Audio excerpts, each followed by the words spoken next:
दिशा सालियन प्रकरणात काल मुंबई हायकोर्टात सुनावणी पार पडली आहे। आजही सकाळी 11 वाजता हायकोर्टात सुनावणी पार पडणार आहे। दिशाच्या वडिलांनी 2023 पर्यंत दिलेला जबाबात संशय व्यक्त केला नव्हता असं सरकारी वकील म्हणतात। तर हे प्रकरण दिशाच्या कुटुंबासाठी संपायला हवं असं आदित्य ठाकरेंचे वकील म्हणतात। तर दिशा सालियन प्रकरणात काय सुनावणी झाली ते पाहूयात। दिशाच्या वडिलांनी 2020 मध्ये हत्येचा किंवा आत्महत्येसाठी प्रवृत्त केल्याचा संशय व्यक्त केला नव्हता असं सरकारी वकील म्हणतात। संशय नव्हता मग 6 वर्ष चौकशी का करताय असं कोर्टाचं म्हणणं आहे।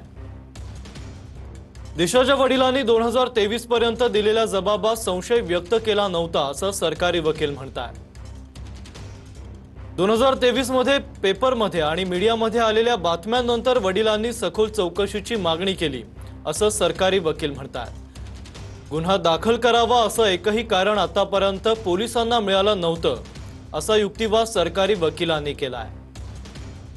वडिलांनी आतापर्यंत संशय का व्यक्त केला नाही असं म्हणत, पण तपासात काय समोर आलं तेही तुम्ही त्यांना सांगत नाही असं कोर्ट सवाल केलाय। 2021 चा चौकशी अहवाल तुम्ही त्यांना उशिराने दिला, मात्र पुन्हा फेरतपास केल्याचा चौकशी अहवाल तुम्ही दिला असं कोर्टाचं म्हणणं आहे।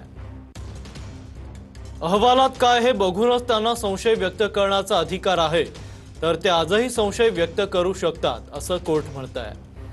हे प्रकरण कुठेतरी दिशाच्या कुटुंबियांसाठी संपायला हवं असं मत आता आदित्य ठाकरेंच्या वकिलांनी व्यक्त केलं आहे।